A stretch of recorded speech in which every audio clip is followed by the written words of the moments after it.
ऐसी उपद्रव किए और मैंने आज भी नहीं डांटा तो ये बिगड़ जाएगा।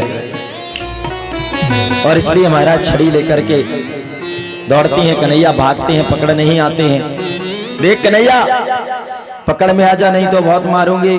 मैया इसलिए तो पकड़ में नहीं आ रहे हैं। अरे नहीं लाला मारूंगी नहीं तो क्या करेगी मैया? तेरी पूजा करूंगी। मैया सच बता तू या लाठी हाथ में काहे को ले रखी है? देख लाला बुढ़ापे में तो लाठी सबन को लेने पड़े, और ले तेरे को लाठी पसंद नहीं तो ये फेंक दी। कहने का तात्पर्य जब हम साधन के साथ अपनी साधन संपन्नता का आयाम लेकर के बढ़ते हैं भगवान की ओर तो प्रभु दूर जाते हैं, और जो साधनहीन है उनको सहज सुलभ हो जाते हैं। और कन्हैया खुद आए गए मैया के पास और अपना हाथ पास में किया। मैया ने गप से हाथ पकड़ लिया। चल बेटा अब तेरी कायदे से पूजा करेंगे। और कन्हैया महाराज पूजा करावे को आए गए, और जैसे ही मैया ने डांटना प्रारंभ किया कि जोर जोर से रोने लगे और दोनों हाथों से आंखों को मसल लिया। काजल सारा फैल गया, पूरे जगन्नाथ भगवान बन गए। मैया को लगा ये रोएगा, डर रहा है बहुत तो मारा पीटा ना जाए। वहीं पर एक उखल रखा हुआ था महाराज, तो कहते हैं उखल से बांध दिया।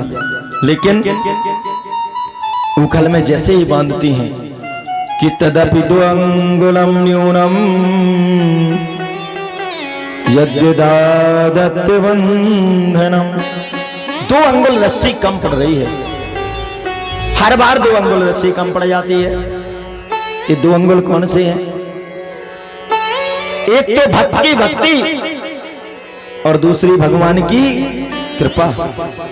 आप कितनी भी भक्ति करें, कितना भी परिश्रम करें, कितना पुरुषार्थ करें, लेकिन भगवान की कृपा ना हो तो आपके सारे परिश्रम पुरुषार्थ भक्ति निरर्थक रहती है। यदि इनकी कृपा हो जाए और इधर से भक्त का पुरुषार्थ और दोनों जुड़ जाएं, कहते परिश्रम करे कोई कितना भी, लेकिन कृपा के बिना काम चलता नहीं है। भजनों में समय अधिक गति कर जाएगा, इसलिए भजनों को विराम करके ही चलते हैं, क्योंकि जब तक उनकी कृपा नहीं होती तब तक लाख प्रयास कर लें आप, जो उनकी कृपा का अनुभव नहीं करते वो सफल नहीं हो पाते। विश्वामित्र महामुनि ज्ञानी, विश्वामित्र जी मुनि नहीं महामुनि है, परम ज्ञानी है, विद्वान है, और यज्ञ करते हैं लेकिन सफल नहीं होते हैं। दैत्य लोग आते हैं, असुर लोग आते हैं और विफल कर देते हैं यज्ञों को। क्यों? क्योंकि किसी की कृपा को मानते ही नहीं है। ज्ञानी है, विद्वान है, संत है, लेकिन जब महाराज दशरथ जी के यहां गए और राम लक्ष्मण को लेके आ गए तब यज्ञ सफल हो गया।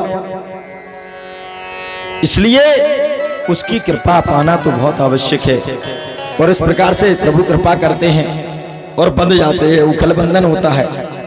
कहते हैं महाराज उखल बंधन में बंद करके जाते हैं तो आंगन में जो 2 अर्जुन के बड़े पेड़ थे उन वृक्षों को के मध्य से निकल जाते हैं और दोनों वृक्ष उखड़ करके गिर जाते हैं। उनसे 2 दिव्य पुरुष प्रकट होते हैं और दोनों प्रभु का आशीष पाके परम धाम को जाते हैं। ये कौन है? ये नलकूबर और मणिग्रीव कुबेर के बेटे हैं।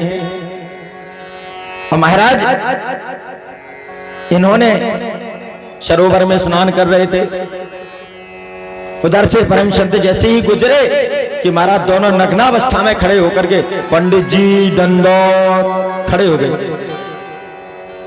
अरे मूर्खो, नग्नावस्था में खड़े होकर के प्रणाम कर रहे हो, ऐसे किया जाता है? वस्त्र नहीं पहन सकते? वृक्षों की बात निर्लज्ज खड़े हो।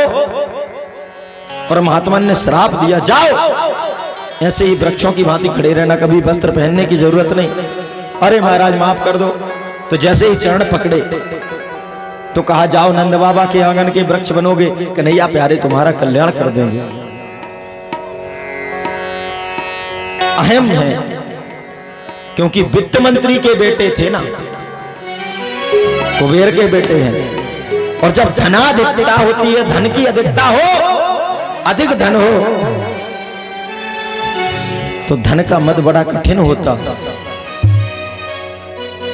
पूर्व में भी आपको अवगत कराया, अन्य नशे तो कुछ कालखंड के होते हैं, लेकिन यदि धन का नशा आ गया पता ही नहीं चलता। और ये महाराज अहम घमंड बड़ा विचित्र है, एहसास नहीं होता कि किसको हो गया, उसको तो पता ही नहीं लगता।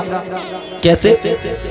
जैसे किसी को रात में सोते समय खर्राटे आते हो, उसको पता ही नहीं होता। उससे पूछो रात में बड़े खर्राटे मारते हो, आस पड़ोस को सोने नहीं देते। अरे भाई साहब हम कहां खर्राटे करते हैं, ये तो पड़ोस में जो सो रहा है उनको पता चलता है कि भाई साहब को खर्राटे आने लगे हैं, उसको नहीं मालूम होता। ऐसी अहम है, घमंड है, अभिमान है। जिसको होता है उसको पता ही नहीं लगता कि मैं घमंड में जा रहा हूं। इस अहम से बचना चाहिए। कृपया शांति रखें। यदि अहम से घमंड से बच गए, और इससे बचने का एक ही उपाय है, उस प्यारे प्रभु की चरण शरण को ग्रहण कर लो, उसकी शरणागति ले लो। जो कुछ भी हो रहा मेरे प्यारे कर रहे हैं, कराने वाले वह हैं, मेरा कुछ भी नहीं, मुझ में कोई शक्ति नहीं, मुझ में कोई सामर्थ्य नहीं, सब कुछ वही करने वाले हैं, वही देने वाले हैं। और सिर्फ कहने के लिए नहीं, सच्चे हृदय से जब ये आ जाए, जब एक एक पल प्रत्येक कार्य को आती जाती श्वासों तक को हम महसूस करने लगे कि उस परमात्मा की कृपा से श्वासें चल रही हैं। हमारा कुछ है नहीं जिसको हम अपना मानते हैं। आप लोग एक बात बताएं, ये श्वास किसकी है? आपकी? अपनी मानते हैं ना महाराज, हमारा शरीर हमारी श्वास तो है ही, ठीक, आपकी है, मान लिया। तो आपकी कोई चीज है तो उसको आप जैसा चाहो वैसे चला सकते हैं, वैसे रख सकते हैं। तुम्हारी श्वास है तो तुम अपनी मर्जी से इसको बंद कर दो, मत लो। बोलो, सांस ली जाती है कि लेनी पड़ती है? लेनी पड़ती है कि ली जाती है? बोलो, लेनी पड़ती है। क्यों? क्योंकि लेनी नहीं पड़ेगी तो लेने देनी पड़ जाएगी, ना चाह के भी लेनी पड़ती है, और ली तो छोड़नी भी पड़ती है। अपनी इच्छा से तो नहीं चलती। किसकी इच्छा से चलती? दूसरे की। और दूसरा कौन है? वही। इसलिए जब ये बात समझ में आ जाएगी कि ये जो श्वास भी चल रही है ना, ये भी मेरी अपनी नहीं है। अभी तो वो कहता है तुम जानते नहीं मुझको, ये मेरा गाड़ी वाहन ट्रैक्टर कारोबार फैक्ट्री सब कुछ अपना, अपने बाप का। और ये नहीं जानता ये शरीर भी तेरा खुद का नहीं है, ये तो ड्रेस है, एक बार पहना दी और पुरानी हुई फटी अलग हुई और अगली वाली फिर पहना दी जाएगी। कपड़े उतार के जैसे टांग देते हो। जो सच्चे महात्मा हैं, सिद्ध संत, हमारे परम पूज्य बैरागी जी ब्रह्मचारी जैसे, उनके लिए तो ये शरीर है बस आसान सी जीर्णानी था व्याय नवा निगरानी न रूप, उनके लिए तो वही है, वस्त्रों की भांति थे। और इसीलिए महाराज दोनों परम संत तप करते रहे। और जब देह त्याग किया पता ही नहीं लगा कब देह छोड़ दी। लोग चाह करके भी जब प्राण निकलने होते हैं कितनी वेदनाएं पीड़ाएं होती हैं। सत्य घटना है, एक बार ऐसा सुअवसर मिला, छतरपुर में जब शिक्षण काली चल रहा था, भाई हरिशंकर तिवारी जी और भाभी जी के साथ वहां जाने को अवसर मिला। और उस समय बैरागी जी महाराज की सेवा चल रही थी। तो ब्रह्मचारी जी महाराज कहने लगे, मुन्ना बैरागी को लेकर के हम डॉक्टर के यहाँ गए थे, लोग नहीं माने, दिखा दो। बोले उस डॉक्टर ने इनका सारा चेकअप किया, कह रहा है इस बाबा के तो खून वून है ही नहीं शरीर में, और ये जिंदा है कैसे। उन्होंने कहा इनको कुछ दवा दे दो। पेट में थोड़ा सा जो भी आहार लेते थे, उस समय चलते नहीं थे, सिर पे बैठे रहते थे, और गोदी में उठा करके ये स्नान आदि करा के फिर बैठाल देते थे, बैठे रहते थे। एक दिन किसी कार्य से गौ सेवा में हरिशंकर जी लग गए, तो हमने कहा हम उठाएंगे आज। उन्होंने कहा उठा लेना। हमने कहा लगा फिसल जाएंगे, गिर ना जाए, बाबा जी तो इतने बड़े, हम कैसे उठाएंगे। और उस समय शायद 11वीं 12वीं में पढ़ रहे हों, 11वीं 9वीं ऐसा कुछ था। 10-12 वर्ष पहले। और उस दिन जब गए और उधर से उनको वो बैठ गए, उन्होंने कहा चलो मुन्ना, और हाथ डाला, उठाया तो समझ ही नहीं आया सच में कि वजन होता क्या है। फूल की भांति सिर्फ शरीर में हड्डी ही थी, और इतनी तेज दृष्टि कि एक बार एक बछड़े को पकड़ते हुए हम बछड़े की रस्सी पकड़ी, फिसल गए उधर, और जैसे ही गिरने को बोले ओ मुन्ना, गिरा। दूर से दिख जाता था। और एक बार तो ऐसे देख करके बताया कि जहां तक लोगों की दृष्टि नहीं जाती। इधर भोजन प्रसाद बन रहा था सायंकाल में, और वहीं से आवाज लगा के ब्रह्मचारी जी कह रहे मुन्ना थोड़ा सा 4 टिक्कर 6 टिक्कर का और थोड़ा आटा बढ़ा देना, बिटिया से कह दो। महाराज जी आप दोनों लोगों के लिए, और हम 3 प्राणी तो 5 प्यारे हैं, 5 के लिए तो प्रसाद बन ही रहा है। अरे वो आ रहा है ना। हमने कहा इधर तो कोई नहीं, कौन आ रहा। अरे ठीक है, महात्मा का भेष है, आएगा खाएगा, रात में सोएगा, सुबह जल्दी निकल जाएगा। कुछ समझ में नहीं आ रहा था कह क्या रहे हैं, आएगा खाएगा निकल जाएगा। ब्रह्मचारी जी महाराज कह रहे हैं हम लोगों से सामने जाके बताया है। हमने कहा थोड़ा सा और आटा बढ़ा दो, और थोड़ी देर में एक बाबा उधर आ गया।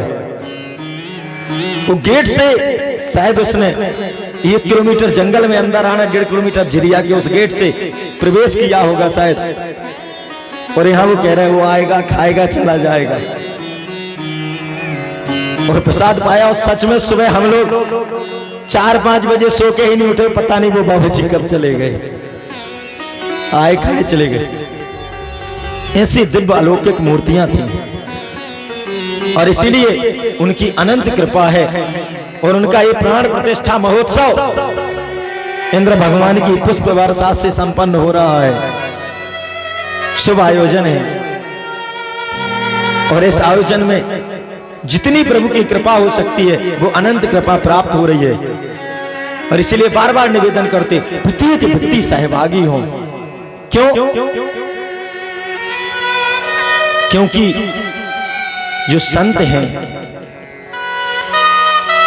वह साक्षात भगवत स्वरूप है, भगवान ही है। भक्ति भक्त भगवंत गुरु चतुर नाम बपुए, कि इनके पद वंदन किए नाशय विघ्न अने। भक्ति भक्त और भगवान और गुरु ये 4 हैं, लेकिन चारों एक हैं। इसलिए कभी भी भक्ति भक्त भगवान और गुरु में भेद नहीं करना। भेद दृष्टि बड़ी खतरनाक है।